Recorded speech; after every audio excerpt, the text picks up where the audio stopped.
es mon Père, tu es mon roi, tu es celui en qui je crois. Tu es mon Père, tu es mon roi, tu es celui en qui je crois. Tu es mon Père, tu es mon roi, tu es celui en qui je crois. Tu es mon Père, tu es mon roi, tu es celui en qui je crois. Et quand le jour se lèvera, je lèverai mes mains pour t'adorer. Et quand la nuit tombera, je serai petit tout contre toi. Tu es digne d'être loué, tu es digne d'être magnifié. Tu es mon Père, tu es mon roi, tu es celui en qui je crois. Tu es mon Père, tu es mon roi, tu es celui en qui je crois. Et quand le jour se lèvera, je lèverai les mains pour t'adorer. Et quand la nuit tombera, je serai blotti tout contre toi. Car tu es digne d'être loué, tu es digne d'être magnifié. Tu es mon Père, tu es mon roi, tu es celui en qui je crois. Je n'ai que toi dans le ciel, je ne désire rien d'autre que toi sur la terre. Si je suis faible, et même si je tombe, je vais le soutien de mon cœur. Je n'ai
allons ensemble ouvrir la parole de Dieu.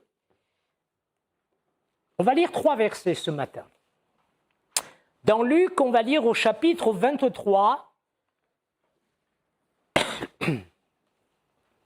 Et on va lire à partir du verset 44.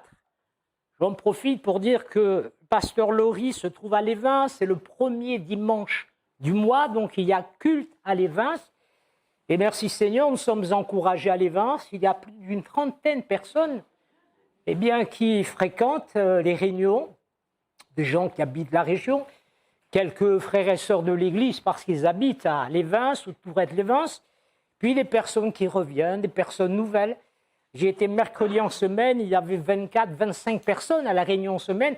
C'est beau, que Dieu soit béni. Continuons à prier pour l'œuvre de l'Avent et dans toute cette ville de Nice, toute cette région de Nice, Dieu veut se manifester. Donc je lis avec vous Luc chapitre 23 et à partir du verset 44.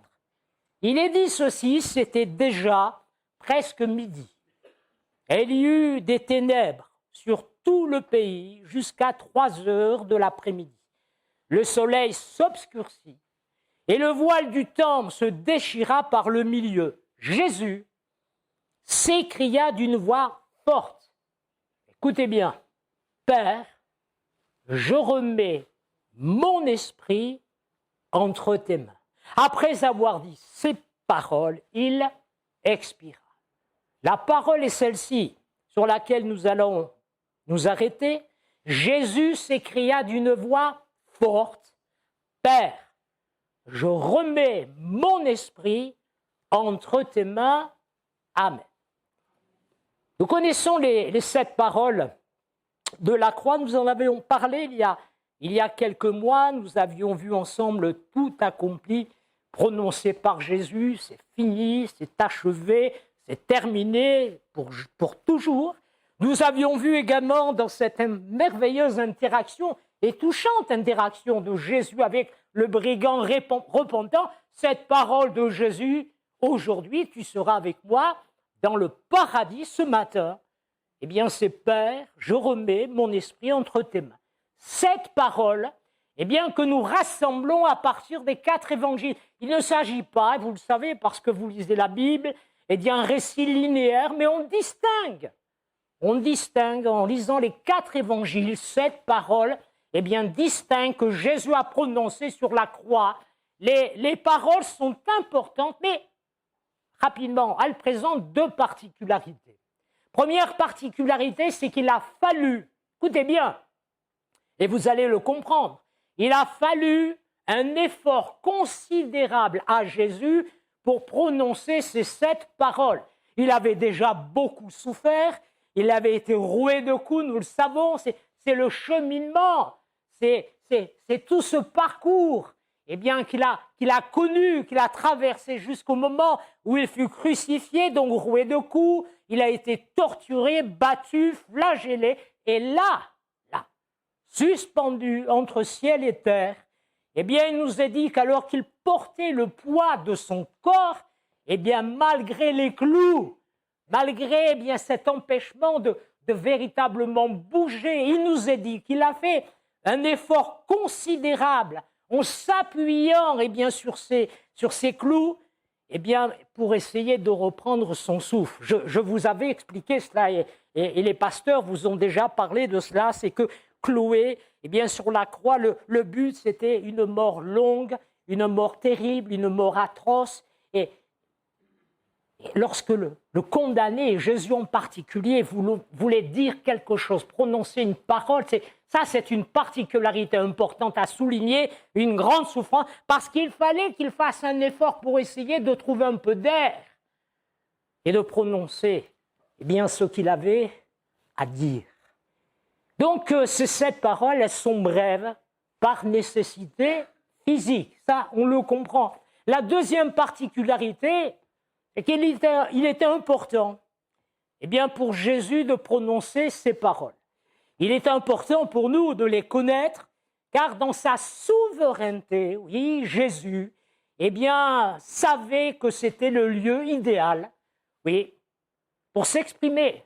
La vérité pour l'humanité entière. Et aujourd'hui, alors que nous revenons avec douleur, bien évidemment, sur cette tragédie de la croix, parce que nous sommes chrétiens et nous réalisons eh bien, tout ce que Christ a souffert, enduré, lui le juste pour nous, eh bien, des pécheurs condamnés à l'enfer, oui, il a souffert. Il n'a jamais commis de péché, il n'a rien fait de mal, et malgré cela, la Bible nous dit, c'est la prédication que nous prêchons et que nous enseignons. Christ crucifié, il est mort à notre place, il a subi le châtiment que nous seuls nous méritions. Et Jésus sait que c'est le moment eh bien, de pouvoir prononcer ces quelques mots, ces quelques paroles. La vérité pour l'humanité entière. Et nous revenons, je le disais avec douleur, émerveillement, quand on réalise l'œuvre colossale accomplie par Christ pour nous sauver du péché de l'enfer.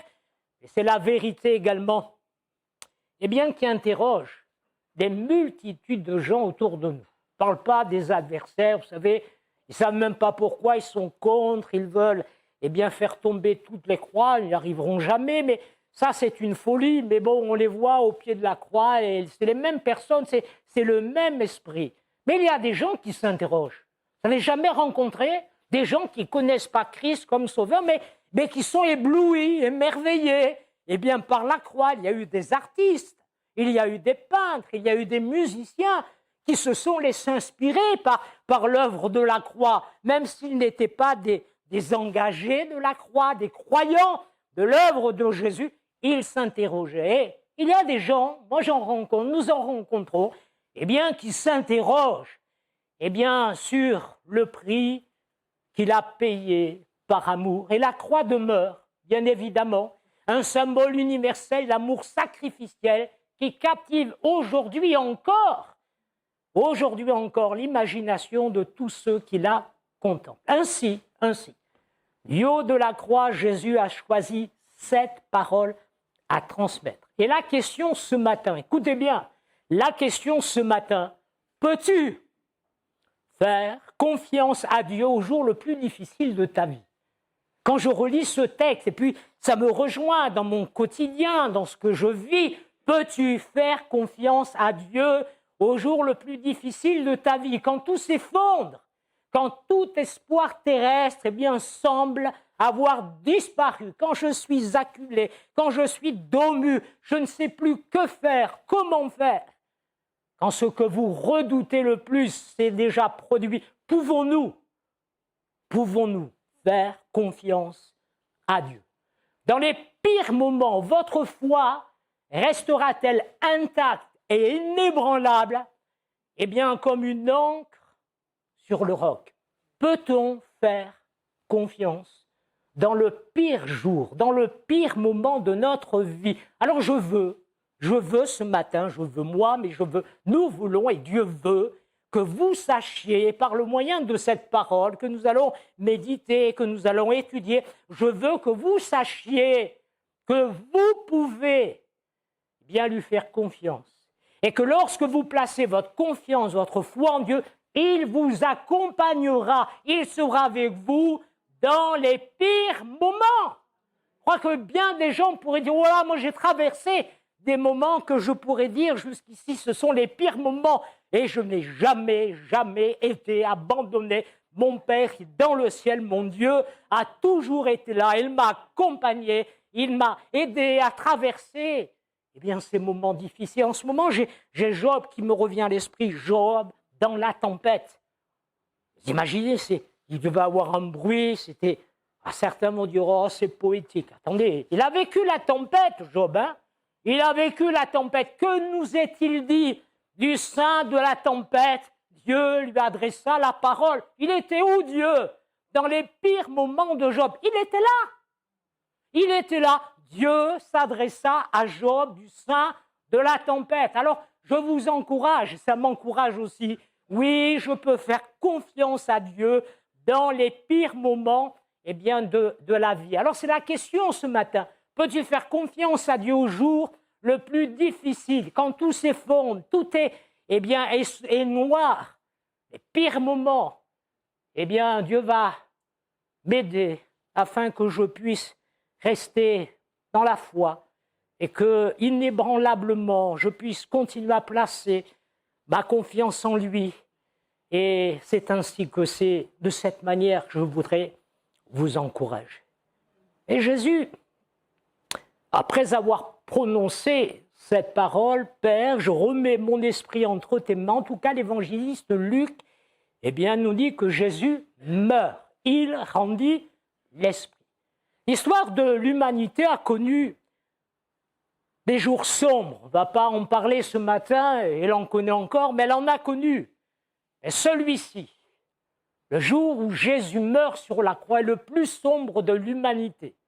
Et nous qui connaissons eh bien, ces récits, nous qui les avons vécus, expérimentés, nous savons que la mort de Jésus sur la croix est le moment le plus sombre de l'humanité. Et il nous est dit que c'était pour Jésus eh bien l'apogée de ce que nous appelons traditionnellement la Semaine Sainte. Une semaine auparavant, que s'est-il passé? Il nous est dit qu'il y a le dimanche des rameaux, que traditionnellement on appelle ainsi. Et vous vous rappelez ce qui s'est passé le dimanche des rameaux? Il nous est dit que Jésus entre, eh bien selon la prophétie de Zacharie, chapitre 9, verset 9, Jésus entre dans Jérusalem. De quelle manière entre-t-il à Jérusalem? Avec précision, parce que Jésus le fait volontairement et délibérément pour accomplir la prophétie de Zacharie. Et il nous est dit, réjouis-toi, c'est le texte le dit, l'Ancien Testament, fille de Sion, voici ton roi qui vient à toi, il est juste et victorieux, il est humble et monté sur un ânon, le petit d'une ânesse. Et Jésus, bien, arrive à Jérusalem, il entre triomphalement, des foules, des multitudes avec des rameaux, des branches, eh bien, sont là pour accueillir Jésus. Elles chantent, elles crient Hosanna, et il y a de la louange, et il y a eh bien, la reconnaissance. C'est ainsi que la parole de Dieu nous affirme que cette semaine sainte avait commencé par l'entrée triomphale de Jésus sur un âne, le petit d'une ânesse, symbole eh bien, de paix, symbole d'humilité, en opposition avec une bête de guerre et de conquête. Jésus, le prince de la paix, et les multitudes eh bien, ont adoré, ont apprécié ce moment. Mais la semaine a radicalement changé, et nous le savons. Lorsqu'on relit eh bien, d'une manière chronologique ce qui suit, se dit que certains complotaient, ça faisait déjà un moment que certains complotaient de faire mourir Jésus, et finalement, Jésus eh bien, sera trahi, arrêté dans le jardin de Gethsémane et livré entre les mains des autorités. Les coups commencent à pleuvoir. Il nous a dit la torture, les moqueries, la flagellation, et cloué sur la croix. Et là, vers 15 heures, Jésus est arrivé au bout, il va mourir, il expira, mais avant cela, cette dernière parole fut adressée au Père. J'insiste, au Père. Père, je remets mon esprit entre tes mains. L'auteur de la vie goûte la mort. Celui qui est la lumière du monde est enveloppé de ténèbres. Celui qui a guéri est meurtri. Il est blessé. Celui qui est source d'eau vive, c'est ce que Jésus a déclaré, il a soif. Celui qui aime est trahi, l'ami est abandonné. C'est le pire jour de tous. Vous êtes d'accord? C'est le pire jour de tous. Et pourtant, ce jour-là, Jésus a placé sa confiance en Dieu, son Père. Le mot « confier » est important à souligner. Le mot « confier » signifie littéralement abandonner quelque chose entre les mains de quelqu'un d'autre. Abandonner quelque chose entre les mains de quelqu'un d'autre. Et si Jésus, suivez bien, si Jésus a pu faire confiance à Dieu à ce moment-là, alors vous pouvez lui faire confiance même dans les pires moments. Jésus a pu faire confiance à son Père face à la mort. Vous pouvez faire confiance à Dieu aujourd'hui. Je vais vous montrer rapidement 3 raisons, eh bien à partir de ce verset, 3 raisons considérant la déclaration de Jésus, 3 raisons qui apparaissent clairement dans le texte qui expliquent pourquoi vous pouvez faire confiance à Dieu au pire moment, quoi qu'il arrive. Le premier mot que Jésus a utilisé, c'est « Père ». Parfois, ça nous passe par-dessus la tête. Et on mélange un peu les choses, Dieu, mon Dieu, Sauveur, Père. Ça nous passe par-dessus la tête parfois. Écoutez bien, ça c'est vraiment important pour nos cœurs ce matin. Je m'adresse à des croyants. Pour les autres, eh bien, donnez votre vie. Le Seigneur vous aime et soyez rachetés afin que vous aussi, par Christ, vous puissiez appeler Dieu votre Père. Mais ce qui est important, c'est que ce mot ne doit pas nous passer par-dessus la tête. Il nous est dit même que, il nous arrive parfois, en tout cas, moi je le sais, il nous arrive parfois d'utiliser le mot « Père » en parlant de Dieu avec une certaine légèreté. Vous ne croyez pas? Je dirais même avec une certaine désinvolture. Essayons de comprendre. Et je crois que Dieu va nous aider à réaliser l'importance de cette notion du concept de Père. Il faut bien comprendre que parler de Dieu comme un Père est une chose révolutionnaire. Il faut y réfléchir. Et réfléchir à toutes les manières dont on peut appeler Dieu. On peut nommer Dieu, c'est-à-dire le Créateur, le juste juge, l'invisible, celui qui est caché quelque part. Et si vous regardez un peu les religions, vous savez, c'est vite fait, hein? Ils ont toutes sortes de noms, mais il n'y a jamais un mot qui décrit leur Dieu comme un Père. C'est Jésus qui nous a apporté cette révélation. Révélation, quoi qu'elle se trouve déjà, dans l'Ancien Testament. Parce que lorsque Jésus nous apprend à nous adresser à Dieu comme notre Père, il faut savoir que dans l'Ancien Testament, le mot « Père » n'apparaît que 15 fois. Vous pourrez vérifier. Il y a 15 références concernant le Père dans l'Ancien Testament. Dans le Nouveau Testament, il y a plus de 250 références au Père. Tout d'abord, dans les évangiles, 165 fois, rapidement, je vous donne des chiffres, hein. Et puis rien que dans l'évangile de Jean, 100 fois, une centaine de références à Dieu le Père.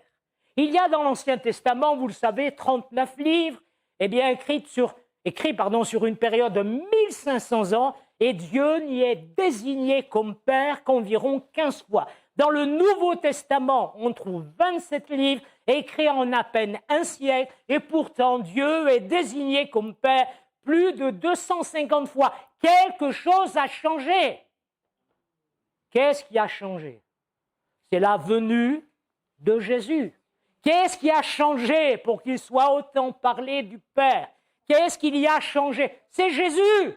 C'est sa venue, c'est son message, c'est sa proximité avec les hommes, son enseignement. Que nous a-t-il appris? À nous adresser à Dieu, notre Père. Voilà ce qui a changé. C'est lui qui nous a aidés à comprendre que Dieu est le Père. Les premières paroles de Jésus rapportées alors qu'il n'est qu'un enfant, 12 ans, premières paroles dans l'évangile de Luc. Alors qu'on cherche Jésus, ils étaient venus, les parents, pour la fête, on cherche Jésus. Et enfin, lorsqu'on le trouve, écoutez bien, Luc chapitre 2, 49, Jésus dit « Ne saviez-vous pas qu'il faut que je m'occupe des affaires de mon Père ?» Première parole, à 12 ans, Jésus mentionne Dieu, son Père. Il parle du Père. Et tout au long de l'Évangile, tout au long de l'enseignement, que Jésus nous a donné, il parle du Père. Comment Jésus nous a-t-il appris à prier? Notre Père qui est dans le ciel. Sur la croix, les premiers mots, Père, pardonne-leur, car ils ne savent ce qu'ils font. Parler de Dieu comme Père, alors là, on va arriver à quelque chose d'un peu délicat. Écoutez bien. Parler de Dieu comme Père, c'est parler d'un terme relationnel, d'un terme personnel. Ça désigne une personne réelle, que l'on peut connaître, quelqu'un avec qui on peut nouer une véritable relation. Un enfant avec son père. Rapidement, à 3 reprises, Dans le Nouveau Testament, il y a cette expression Abba. Abba, Père. C'est sensiblement la même chose, mais il y a une différence quand même. Jésus prononce Abba, Père. Dans le jardin de Gethsémane, il prie Abba, Père.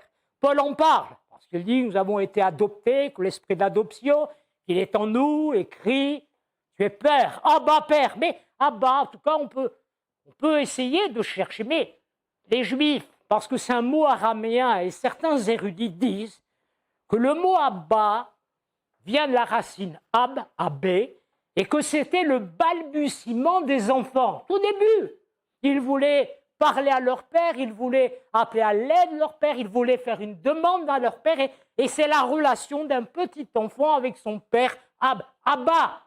Et les deux mots sont intimement liés, Abba, Père. C'est de cette manière que dans le jardin de Gethsémane, Jésus a prié son Père. C'est de cette manière que Paul nous enseigne les choses. N'essayez pas de trouver d'autres raisons. Il n'y a pas d'autre raison. Abba, c'est un terme affectueux. Ça décrit la relation d'un enfant, d'un petit enfant, avec son père. Ça nous parle de la dépendance de l'enfant à son père. Alors bien sûr, on aborde des sujets délicats, et j'en suis bien conscient ce matin. Parce que certains ont eu une mauvaise image du Père, non pas du Père céleste, mais du Père terrestre.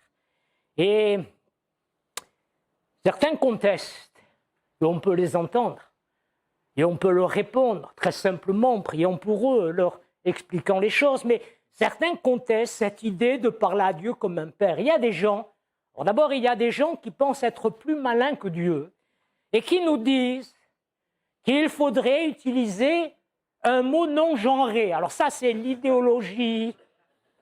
Je vais faire attention à ce que je dis. L'idéologie progressiste, wokiste, un mot non genré pour parler de Dieu. Mais moi, j'ai entendu pire.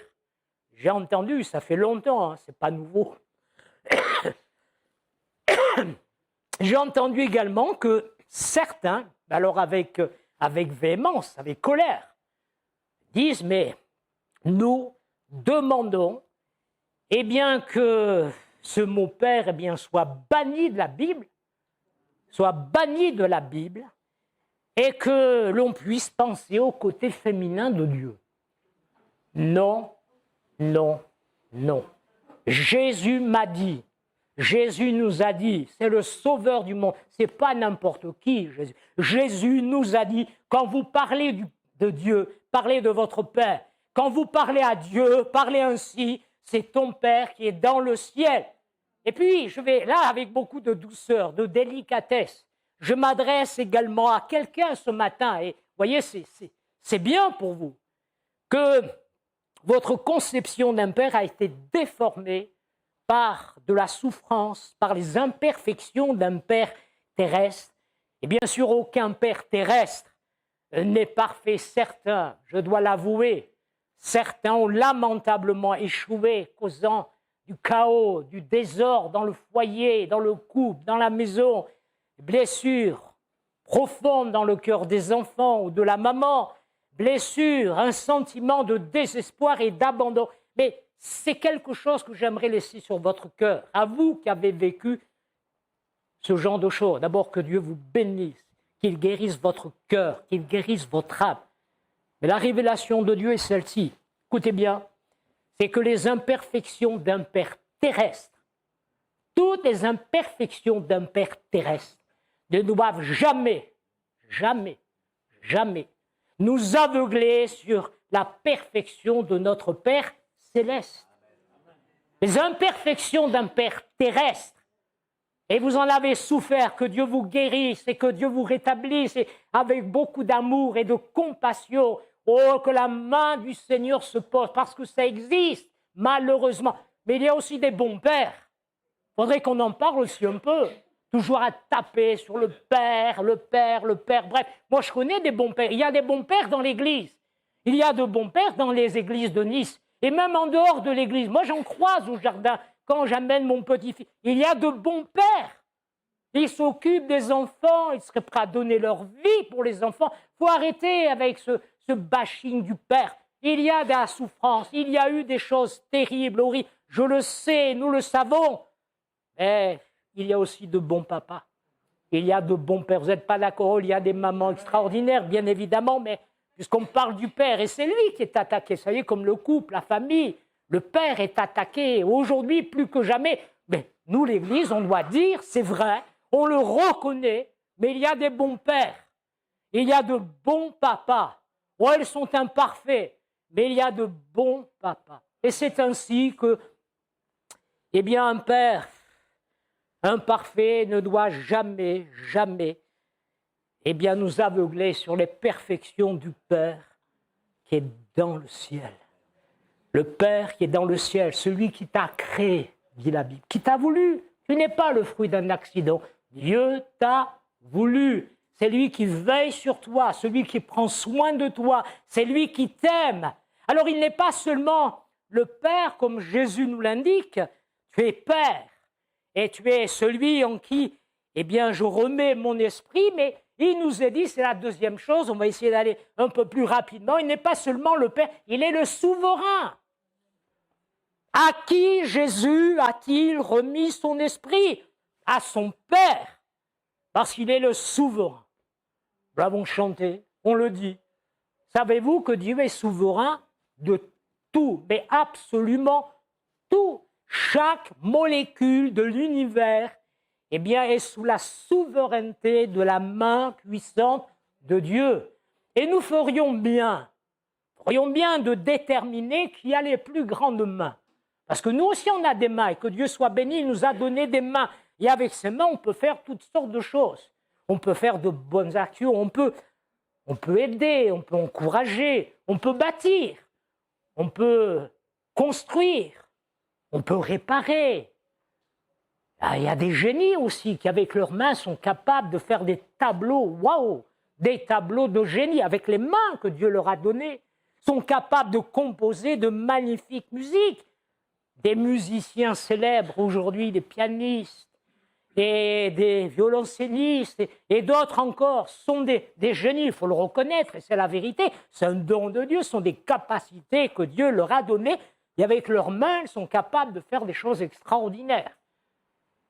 Ben, avec nos mains, on peut tout casser, on peut se battre, on peut détruire, on peut faire des choses terribles. Alors, vous savez, quand vient le pire moment, nous en parlions tout à l'heure, il faut savoir qui a les plus grandes mains, celui de l'homme, les mains de l'homme. Oh, moi, je préfère confier ma vie, confier mon espérance, confier les mains de Dieu. Vous savez, il y a un vieux chant, je crois que c'est dans les années 60, je ne me rappelle plus, je crois que c'était le mouvement Jésus, il chantait « Il tient le monde dans le creux de sa main », c'est ça. Et le petit bébé, le monde, c'est ça. Et le petit bébé. Mieux vaut savoir, et il faut déterminer ce matin, eh bien, qui a les mains les plus puissantes. Jésus n'a pas hésité. Père, entre tes mains, je remets mon esprit. Jésus l'a fait et nous voulons le faire ce matin. Il est souverain et Jésus lui a confié sa vie, sa destinée. Il lui a confié, eh bien, toutes choses. Il est le souverain de l'univers. Vous pouvez lui faire confiance. Puis il y a une troisième pensée. Les musiciens vont s'approcher.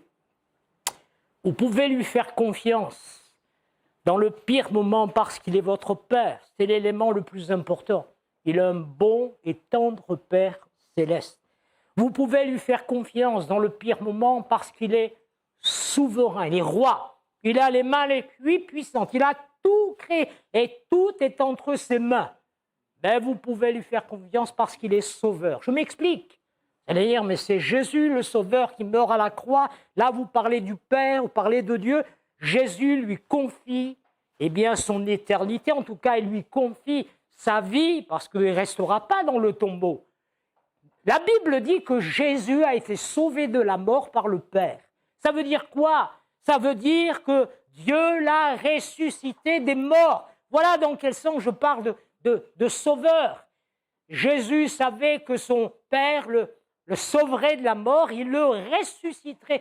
Jésus a donné volontairement sa vie, on se souvient, j'ai le pouvoir, dira-t-il, de la donner, j'ai le pouvoir de la reprendre, tel est l'ordre que j'ai reçu de la part de mon Père. Et à 3 reprises, là aussi, dans les évangiles, Jésus annonce, en tout cas, il prophétise sa résurrection. Les disciples étaient au courant, ils avaient entendu parler, Jésus parler de ses prochaines souffrances, de sa mort et de sa résurrection.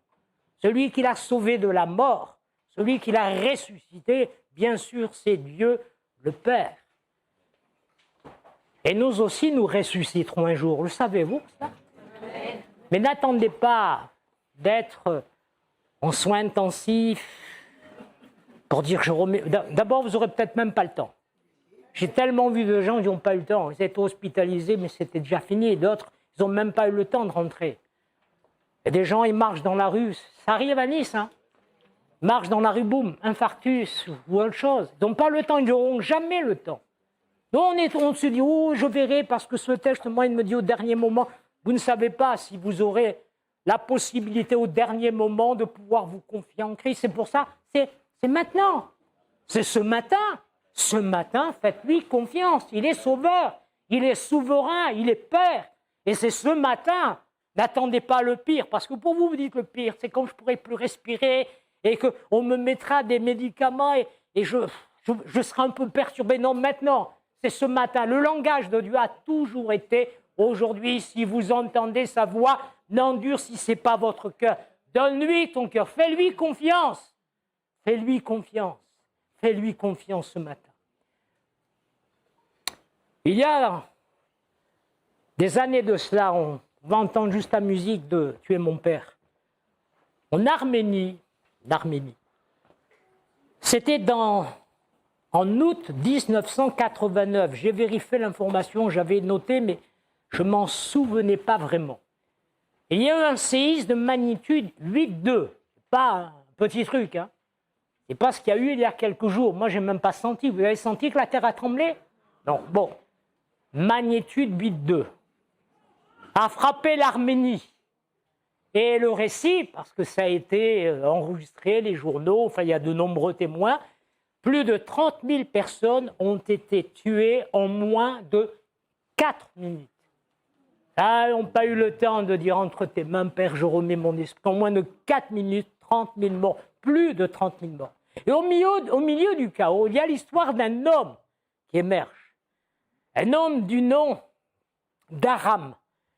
Il s'est précipité vers l'école de son fils pour la trouver réduite en ruine. Et tandis que les gens restaient là en larmes, dans les cris, l'affolement, il y avait un profond désespoir.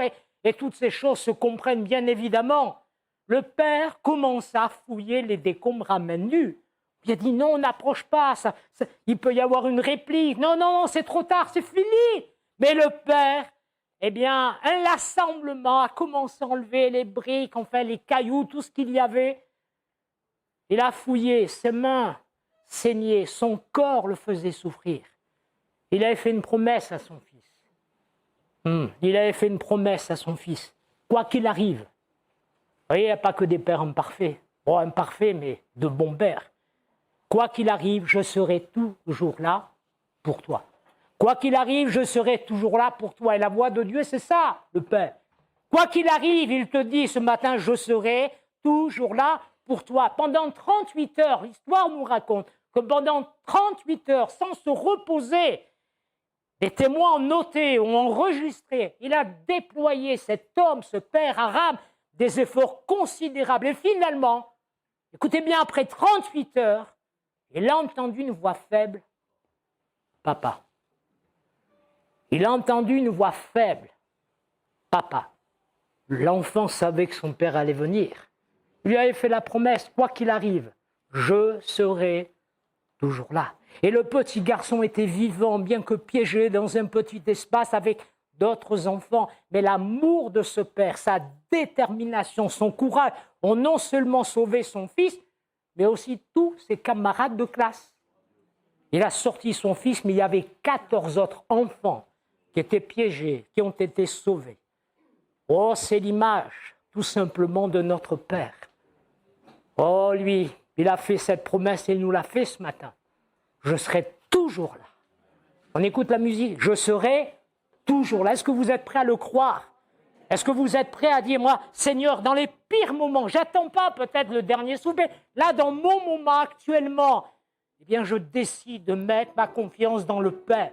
Parce que tu as promis, et je n'ai pas le temps de citer toutes tes promesses, mais Dieu a dit, jamais je ne t'abandonnerai, jamais je ne te délaisserai, jamais je m'en irai loin de toi. On a entendu tout à l'heure, je crois que c'est un don spirituel, le Père du Fils prodigue, enfin. Mais le Père, il attendait impatiemment, il attendait. Dès qu'il a vu son Fils, qu'est-ce qu'il a fait, le Père? Qu'est-ce qu'il a fait? Il a couru. Et il a fait des reproches au Fils. Non, non, il a couru. Et il l'a pris dans ses bras. Allez, viens, mon Fils. Le Fils est revenu repentant, bien évidemment, mais le Père est allé. Voilà notre Père qui est dans le ciel. Voilà le genre de Père que nous avons. Certes, ici-bas, des pères imparfaits. Mais dans le ciel, on a un Père qui est parfait.